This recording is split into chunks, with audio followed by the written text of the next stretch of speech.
Assalamualaikum warahmatullahi wabarakatuh. Selamat sore dan salam sejahtera. Pertama-tama yang kami hormati Ibu Dr. Evi Segarawati Amri SPD MPD selaku dosen pengampu mata kuliah pengembangan kurikulum sekolah dasar. Jadi kami dari kelompok 5 akan mempresentasikan materi kami terkait analisis profil kurikulum Merdeka di SD Negeri 038 Karama. Tapi sebelum itu izinkan kami untuk memperkenalkan diri terlebih dahulu. Perkenalkan, nama saya Fatur dengan NIM H052431 selaku moderator. Baik, perkenalkan nama saya Dulaksmi Cani Putri dengan NIM H052433 sebagai pemateri pertama. Perkenalkan, nama saya Prita Sridalia dengan NIM H05243114 sebagai pemateri kedua. Perkenalkan, saya Nanda dengan NIM H05243222 sebagai pemateri ketiga. Perkenalkan, nama saya Carmila dengan NIM H05243330. Itulah tadi perkenalan singkat dari kelompok kami. Langsung saja saya persilakan kepada pemateri pertama untuk memaparkan materinya. Baik, saya di sini akan mempresentasikan laporan observasi yaitu analisis profil kurikulum Merdeka di SD Negeri 038 Karama.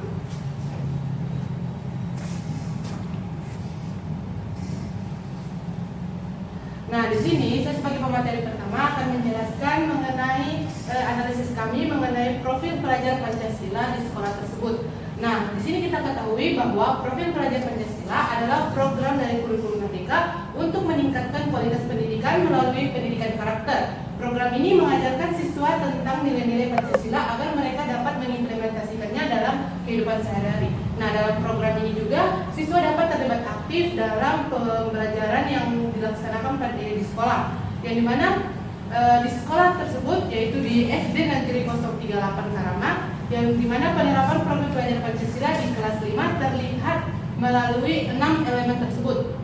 Nah, diketahui bahwa profil pelajar Pancasila memiliki 6 elemen penting, yaitu yang pertama beriman, bertakwa kepada Tuhan Yang Maha Esa dan berakhlak mulia. Yang kedua berkebinekaan global, yang ketiga kreatif, yang keempat mandiri, yang kelima bergotong royong, dan yang keenam bernalar kritis.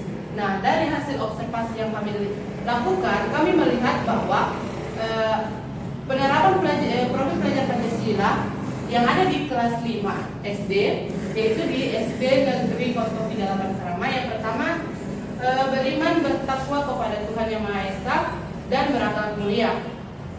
Nah, di situ kami melihat bahwa siswa di sana setiap sebelum melakukan pembelajaran, mereka melakukan doa sebelum dan sesudah pembelajaran. Nah, yang berikutnya kami juga melihat bahwa di sana siswa sering mengucapkan salam dan bersikap sopan kepada guru, temannya, serta orang-orang yang ada di sekitarnya.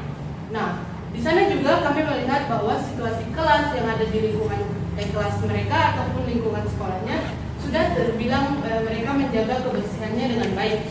Nah, yang kedua ada berkebinekaan global, yang dimana di sini kami melihat bahwa anak-anak di sana dapat menghargai temannya, walaupun mereka memiliki perbedaan mungkin dari suku, agama, serta budaya mereka. Yang berikutnya ada mengenal pakaian dan tarian dari daerah,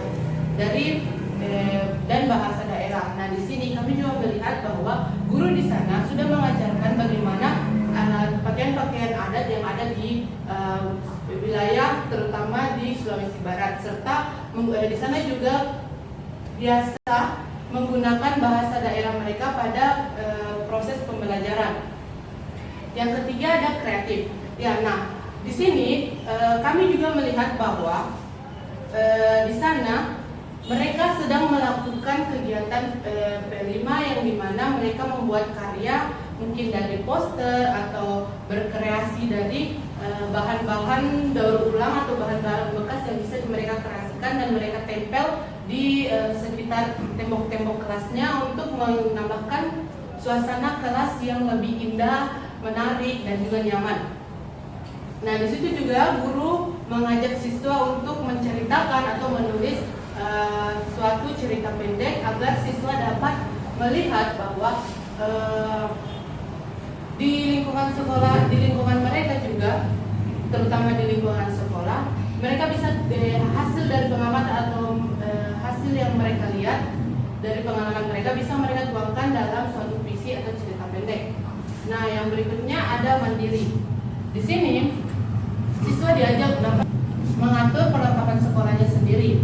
Yang kedua, siswa juga mengerjakan tugas tanpa ketergantungan pada orang lain. Maksudnya, pada saat pembelajaran, guru juga dapat memberikan soal langsung dan harus diselesaikan pada hari itu juga. Nah, disitulah guru dapat melihat apakah siswa ini dapat mengerjakannya dengan sendiri atau masih ketergantungan dengan temannya.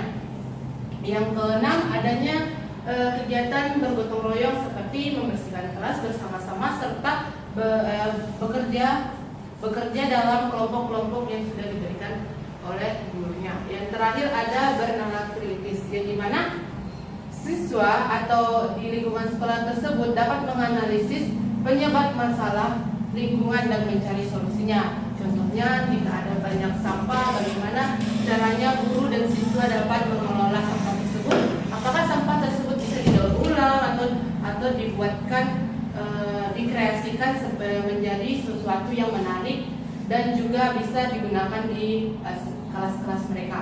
Nah, yang terakhir itu mengajukan pertanyaan-pertanyaan pada saat pembelajaran. Nah, di sini siswa dan guru berperan aktif dalam proses pembelajaran tersebut, yang dimana pada saat guru memberikan pertanyaan, siswa harus dapat menjawab pertanyaan-pertanyaan tersebut. Adanya kegiatan umpan balik antara siswa dan guru, yang dimana pada saat guru menanyakan sesuatu, diharapkan siswa dapat berpikir kritis untuk bisa menjawab pertanyaan tersebut, begitupun sebaliknya. Nah, itu saja yang dapat saya sampaikan mengenai profil pelajar Pancasila yang ada di SD Negeri 038 Karama tentang penerapan profil pelajar Pancasila di kelas 5. Sekian dari saya, terima kasih. Oke, baik. Di sini saya akan menjelaskan capaian pembelajaran yang ada di Sekolah Dasar Negeri 038 Karama.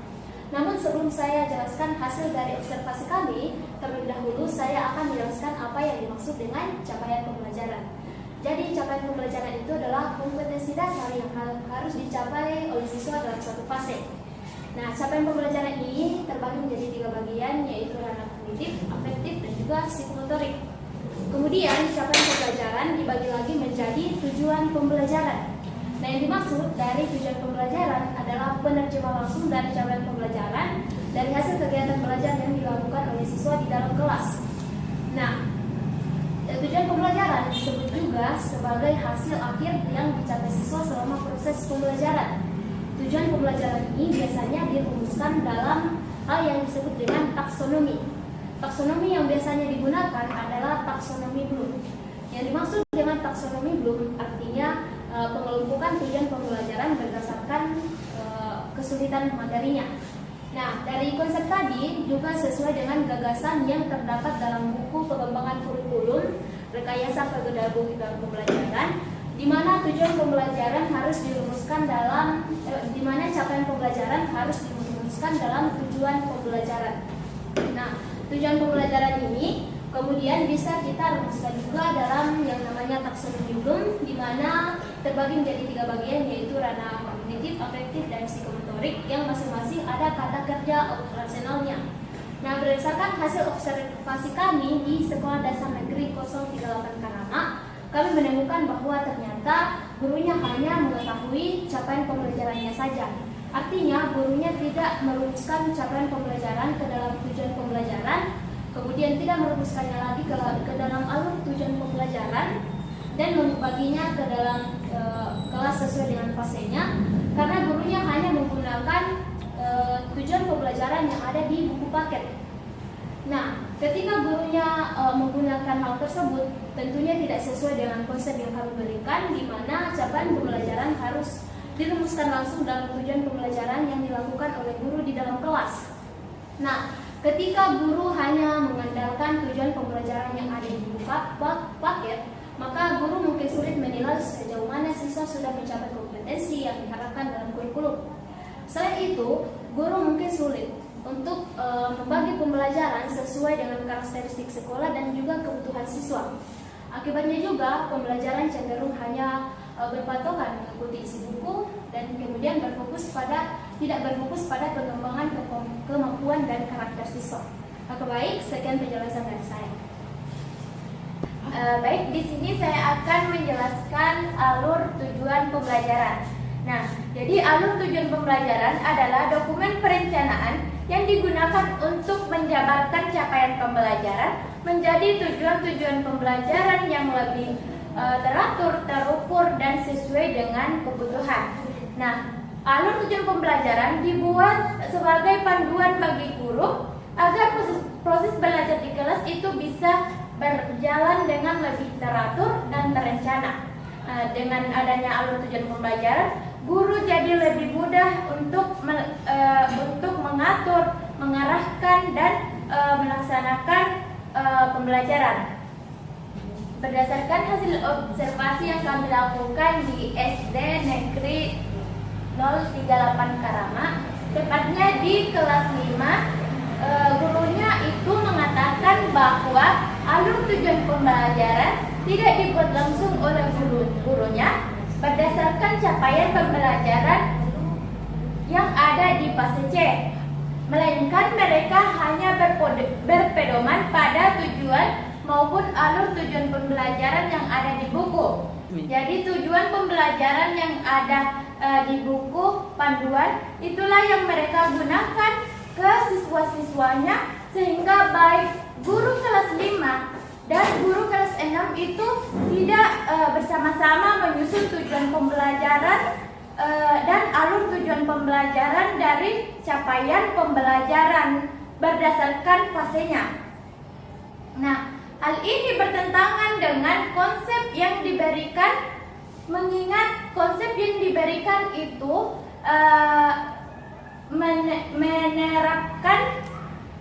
menerapkan bahwa guru harus bisa mendesain sendiri ATP sesuai dengan kebutuhan siswa dan keinginan guru agar ATP tersebut dapat dijelaskan dengan baik.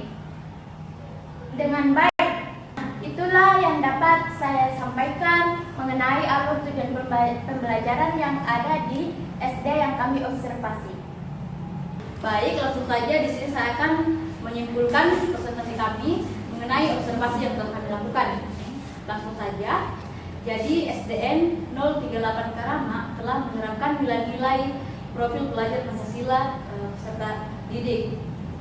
Namun perlu penerapan dan peningkatan kurikulum merdeka, khususnya itu dalam menyusun tujuan pembelajaran, alur pembelajaran, agar proses belajar itu lebih kontekstual, kreatif, dan berpusat pada siswa. Baik, itulah yang bisa saya sampaikan. Mudah-mudahan lebihnya mohon dimaafkan. Demikian presentasi dari kelompok kami, kurang dan lebihnya mohon dimaafkan. Assalamualaikum warahmatullahi wabarakatuh.